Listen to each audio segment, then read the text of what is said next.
I'll start with a bit of background. My name is Dave, and I was married to Jessica for just over 5 years. We had what I thought was a solid relationship. Sure, like most couples, we had our ups and downs, but I always believed we were good together. We shared a home in a cozy suburban neighborhood, where everything from the picket fence to the neatly trimmed lawn felt like an extension of our love. We had dreams of starting a family, and I genuinely thought we were on the same page. Lately, though, something felt off. It started small, a change in her routine here and there. Jessica would come home late from work more often or spend hours running errands that used to take her no more than 30 minutes. At first, I shrugged it off as stress from work or maybe her socializing more with friends. I didn't want to jump to conclusions, but a nagging feeling began to gnaw at me. Then came the snow. We had the first significant snowfall of the season, blanketing everything in white. I remember waking up that morning, the world outside looking pristine.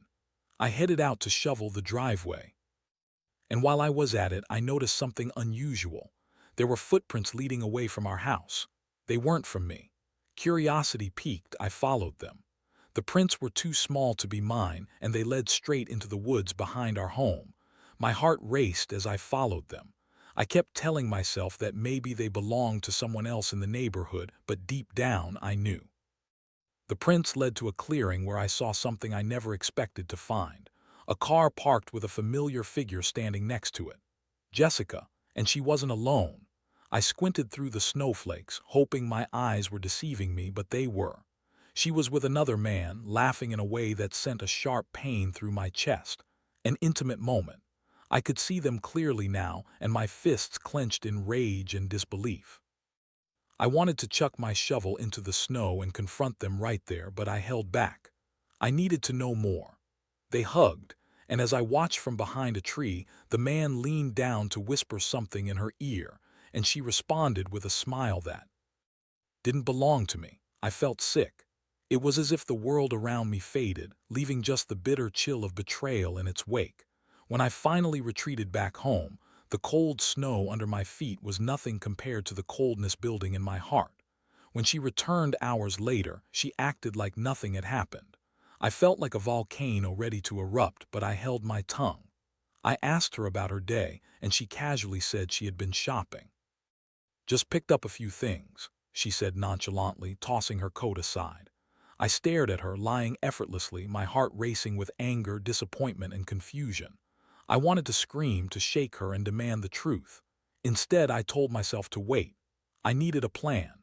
As the days passed, I noticed more signs. The phone buzzing late at night when she thought I was asleep, the way she brushed off my questions about her day, and the lingering scent of cologne that didn't belong to me. Each sign piled onto my growing sense of betrayal, and I started crafting a plan. I knew I couldn't confront her without solid proof. I had to be smart about this. I decided I would gather evidence, and that night as she fell asleep, I quietly took her phone. I had never been the type to invade her privacy, but desperation outweighed my morals. I found messages, flirty and suggestive, and there he was, Tom, her so-called friend. The anger boiling inside me reached a breaking point, and I knew I had to confront her.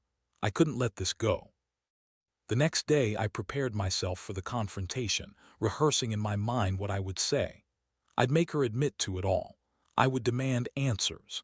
As I walked into the living room where she sat lounging on the couch, I felt a mixture of dread and determination. It was time to face the truth, whatever it may be. But little did I know, the moment I had prepared for would unravel in ways I never imagined. I stood there in the living room, heart pounding like a drum, trying to focus on the woman who had once been my everything. Jessica was curled up on the couch, a blanket draped over her legs, the TV flickering in the background. She looked so ordinary, so blissfully unaware of the storm brewing inside me. I took a deep breath, trying to calm my racing heart, but my mind was a whirlwind of emotions: anger, betrayal, sadness, and a desperate need for answers. "Jess," I began, my voice shaky but firm. "Can we talk?" She looked up, her eyes widening slightly. "Sure, what's up?" There was a casualness in her tone that made my blood boil. How could she act so normal when I was about to uncover her lies? I need to know where you were last weekend, I said, trying to keep my voice steady. I followed your footprints in the snow. The admission slipped out before I could stop it, but I was committed now. Her expression shifted immediately. A flicker of panic crossed her face, but she quickly masked it with a smile that didn't reach her eyes. What are you talking about, Dave? I told you I was at the store. I swallowed hard, anger bubbling beneath the surface. You were at the store. That store must have been a magical place because I followed your footprints to the woods. I stepped closer, my heart racing, and they led right to a car, Jess, your car, and you were in it with someone else. Her eyes widened in shock, and for a split second I saw the facade crack. You're being ridiculous, she said, her voice rising defensively. I don't know what you think you saw, but you're wrong. Wrong. I shot back, my patience wearing thin. I'm wrong. I saw you with him, Jess. I saw you hugging him. You think I'm just going to stand here and pretend like everything is fine? She stood up abruptly, her face flushed with anger. How dare you follow me? You have no right to invade my privacy. I felt the walls closing in on me. You're the one invading our marriage, Jess. Who the hell is Tom? Her eyes narrowed and she crossed her arms defensively. He's just a friend, okay? You're being paranoid. Paranoid? You think I'm just going to take your word for it after what I saw? I've been trying to give you the benefit of the doubt, but there's only so much I can take. I can't believe you would accuse me like this, she shouted, her voice rising to a pitch I had never heard before. You're making a scene over nothing. Nothing. I could feel my heart racing as anger surged through me. You think this is nothing. You've been lying to me and I deserve the truth. I'm not lying, she insisted, her voice trembling with anger and defensiveness. You're twisting it to fit your narrative. Her denial sent a wave of frustration through me. I had done everything to trust her, to support her, and here I was, begging for honesty, and she was throwing it all back in my face. I have proof, Jess.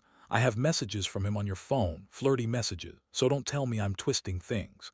Her expression shifted again, realization dawning on her. You went through my phone, she whispered, her voice dropping to an almost accusatory tone. You violated my privacy. Violated your privacy. I felt the heat rising in my chest. You violated every trust we built together. You're the one who stepped outside our marriage. The silence hung heavy between us, the air crackling with unresolved tension. Jessica's face slowly transformed from anger to something I couldn't quite decipher, a mix of fear and defiance. You don't understand, she said softly, her bravado starting to fade. Tom, he's not what you think. What do I think, Jess? That you're just friends, that you're not hiding something. She hesitated, searching for words, but I could see the gears turning in her mind. I could tell she was grasping at straws to come up with a justification for her actions. We've grown apart, Dave, she finally admitted, her tone softer but laced with bitterness. You've been so wrapped up in work that I felt alone. Tom was just someone to talk to. Talk, is that what it's called when you're sharing your bed with someone else?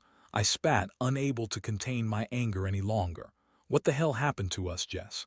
I didn't mean for it to happen. She burst out, her voice cracking. It just did. It's not like I planned it. The confession hung in the air, heavy and suffocating. I felt like the ground had been pulled out from beneath me.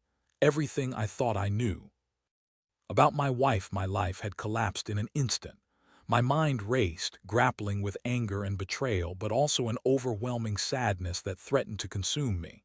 I stood there, feeling lost in a fog of emotions.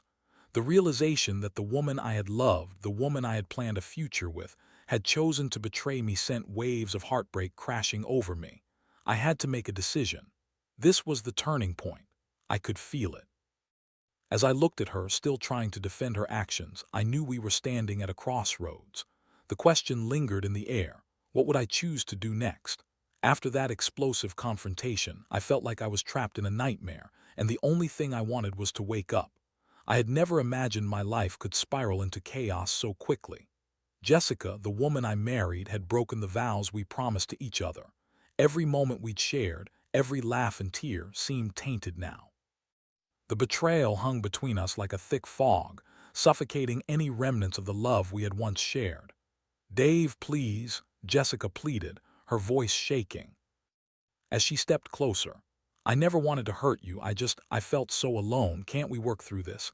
I took a step back, creating distance between us. You don't get to say that after what you've done, Jess.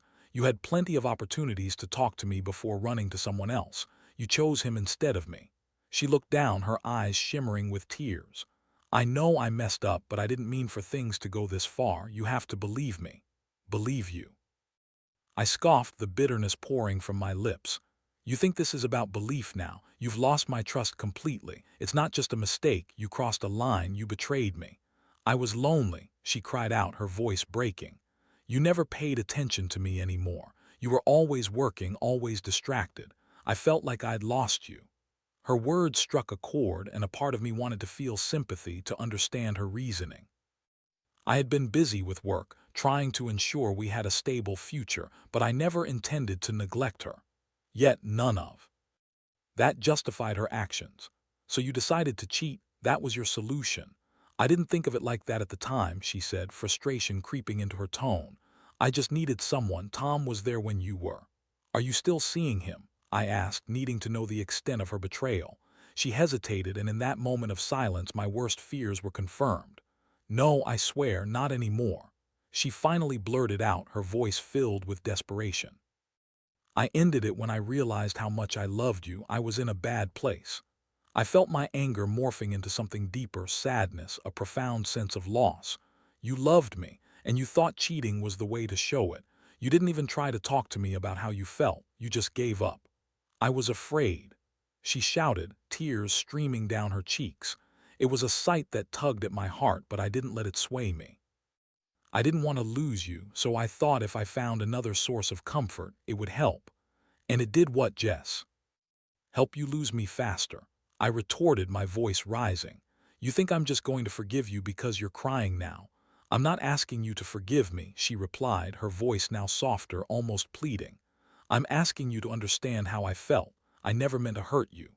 I crossed my arms defensively, feeling the walls closing in around me. "Understanding doesn't take away the pain you caused. You've shattered everything we built together." In that moment I realized I was standing at a precipice. I could either forgive her and try to salvage our marriage, or I could walk away and reclaim my dignity. But could I really forgive her? Could I ever trust her again? The questions loomed heavy in my mind. "Dave, please," she said, her voice now a whisper.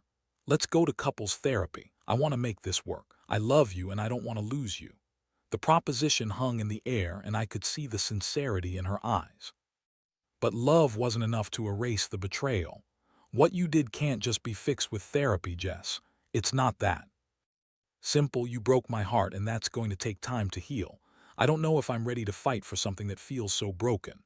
Jessica took a step closer, desperation etched on her face. "What if we tried? What if we worked at it together? I can change, I promise. I just need you to give me another chance." I felt torn, my heart battling my head. Part of me wanted to believe her, wanted to hold on to the love we had, but another part of me screamed that I deserved better. I had trusted her completely, and now that trust lay in ruins. "I don't know, Jess. I just don't know if I can go back to pretending everything is okay." The silence that followed was deafening. She stood there, tears streaming down her cheeks, while I wrestled with my thoughts. I wanted to scream that I didn't want to lose her, but I felt the sting of betrayal too deeply to ignore. What do you do when the person you love becomes a stranger overnight? "Dave," she said softly, her voice breaking the silence, "I'll do anything to fix this. I just need you to meet me halfway." As I looked into her eyes, I saw the fear of losing me, the desperation for redemption. But could I trust her again? I needed to think, to sort through the mess of emotions swirling inside me. It was becoming clear that whatever decision I made next would change the trajectory of my life forever. "Give me some time, Jess," I finally replied, my voice barely above a whisper. "I need to figure things out." I turned away from her, feeling the weight of my decision bearing down on my shoulders. The road ahead was unclear, but one thing became painfully evident. I had to protect my heart, even if it meant losing the woman I once loved. The next few days were a blur. I felt like I was in a fog, drifting through life without purpose. Jessica tried to engage with me, filling the silence with conversations about mundane things: what to have for dinner, whether to watch a new series on Netflix, or how the snow was melting outside. But I couldn't focus on anything she said. My mind was consumed with thoughts of her betrayal, the image of her with Tom lingering like a shadow over our home. It was like I was living in a parallel universe. While Jessica moved about the house, putting on a brave face, I felt like a ghost haunting our own life. I could see the effort she was making to keep things normal, but I couldn't shake the reality that everything had changed. I used to find comfort in her presence. Now it felt like a weight pressing down on my chest. I spent a lot of time at work, trying to bury myself in projects and avoid going home. My colleagues noticed my distraction, but I couldn't bring myself to share what was happening. I felt embarrassed, like I had failed somehow. Here I was, a grown man, and I couldn't even keep my marriage intact. I would hear snippets of conversations about relationships or love, and it felt like a personal attack. I felt like the universe was mocking me, reminding me that I had been naive to believe in our perfect little life. When I did come home, Jessica would often be waiting, her eyes hopeful, as if each moment might be the one that would rekindle what we had. I watched her closely, searching for any sign of remorse or guilt, but she often slipped into her old self, bitchy and defensive when I brought up the topic of our relationship. It was frustrating. I wanted to see her vulnerability, her regret. Instead, she was like a pendulum swinging between remorse and defiance. "I'm trying here, Dave," she snapped one evening when I brought up going to therapy again. "You need to meet me halfway."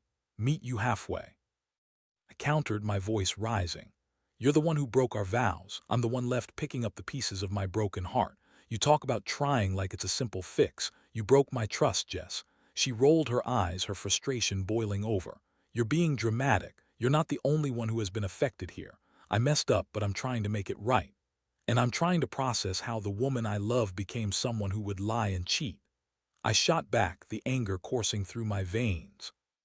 "You're making this about you when it's about us. You've shattered everything." She stepped back, her expression softening.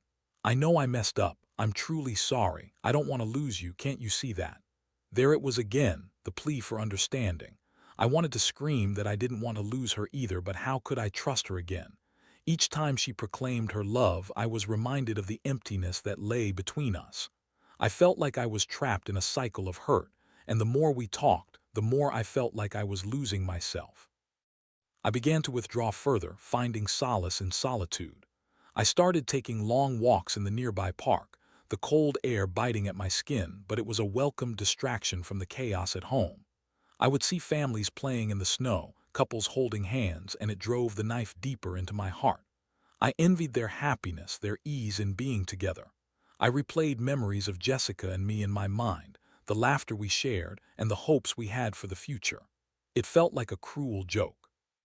One evening, as I returned home from another long walk, I found Jessica sitting at the kitchen table, her head in her hands. "I can't keep doing this, Jess," I said, my voice barely above a whisper. "I can't pretend everything is okay when it's not." She looked up, her eyes red and puffy. "I know, Dave, I know I hurt you and I can't change what I did, but I'm trying to show you I want to fix this." "I don't know if I can believe you," I admitted, the vulnerability in my voice startling me. "Every time I look at you, I'm reminded of the pain.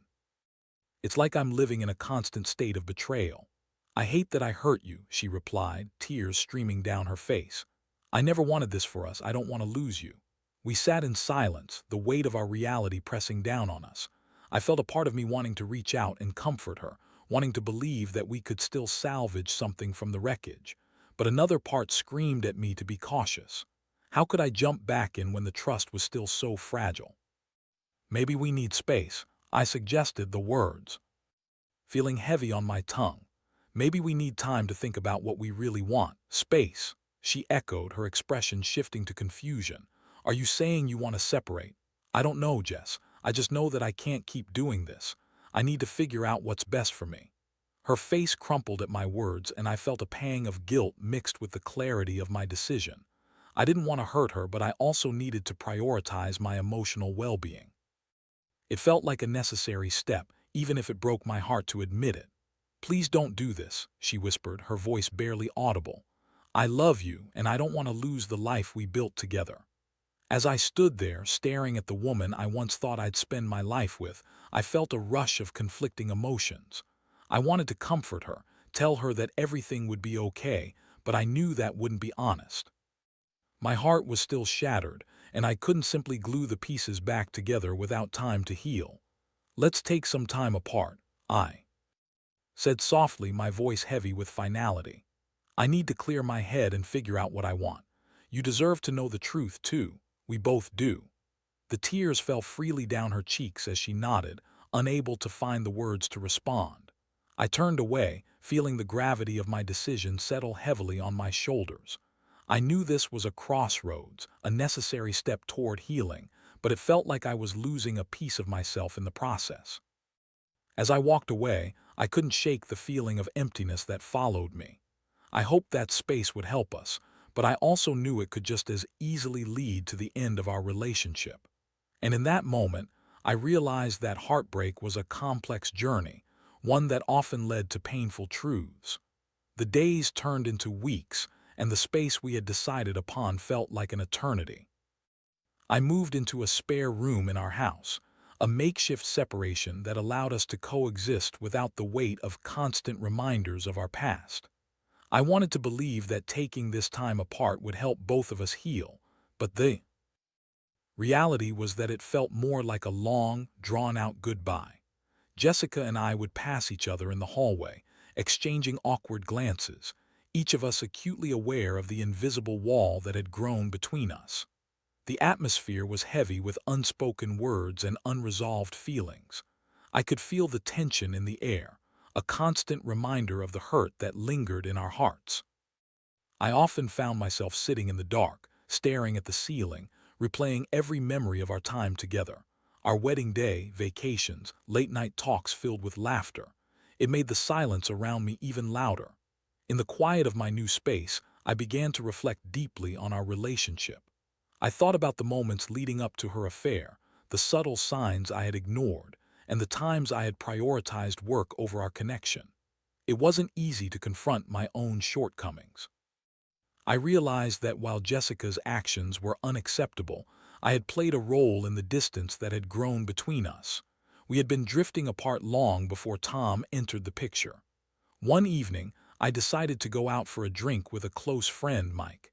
He had been supportive since the confrontation and had encouraged me to talk about my feelings. As we sat at the bar, I shared everything, the betrayal, the anger, and the heartache I felt. It felt good to unload, to put my feelings into words. Mike listened attentively, nodding along, offering his perspective when necessary. "You deserve to be happy, man," Mike said, his voice steady and reassuring. "You can't keep holding on to the past. You have to decide what you want moving forward."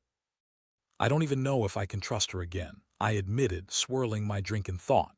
"Every time I think about giving her another chance, I remember that she chose someone else over me. How do you come back from that?" "I think it starts with communication," he replied.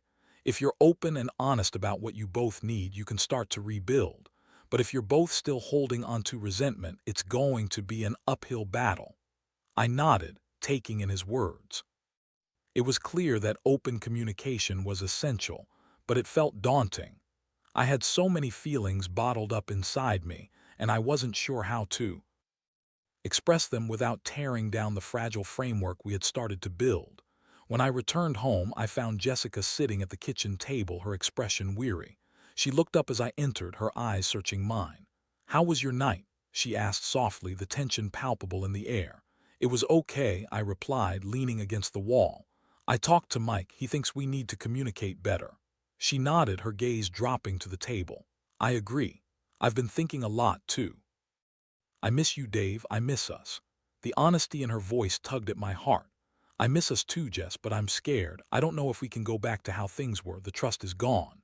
"I know," she said quietly, "but I want to work on it. I want to show you that I can be the partner you need. I want to make things right." We sat in silence, the weight of our words settling between us.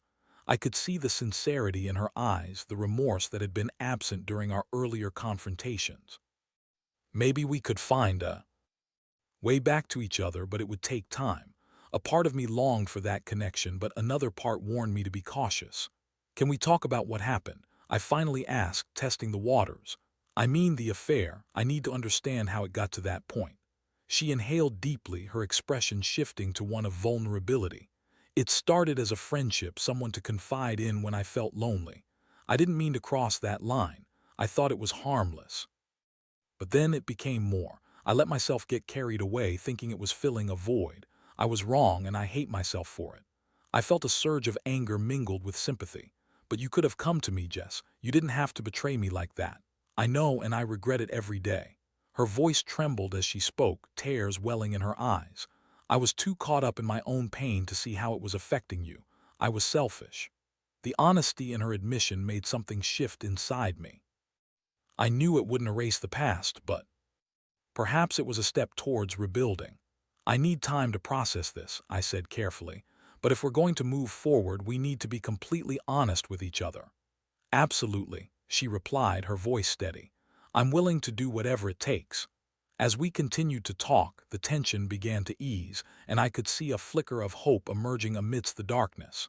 We had a long road ahead, but perhaps this was the beginning of healing. I still had doubts. Could we really rebuild after such a betrayal? But at that moment, I felt a small glimmer of possibility. The journey to recovery would be hard, but it was a journey worth taking.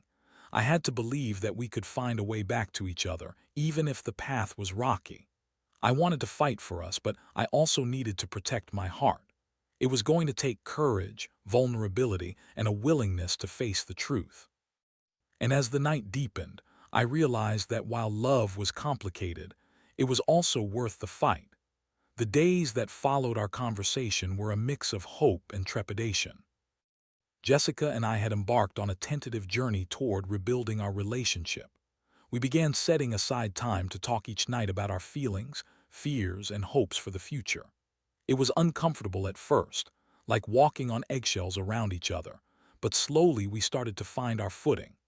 We agreed to go to counseling together, and the therapist guided us through our emotions, helping us unpack the layers of hurt and misunderstanding that had piled up over time.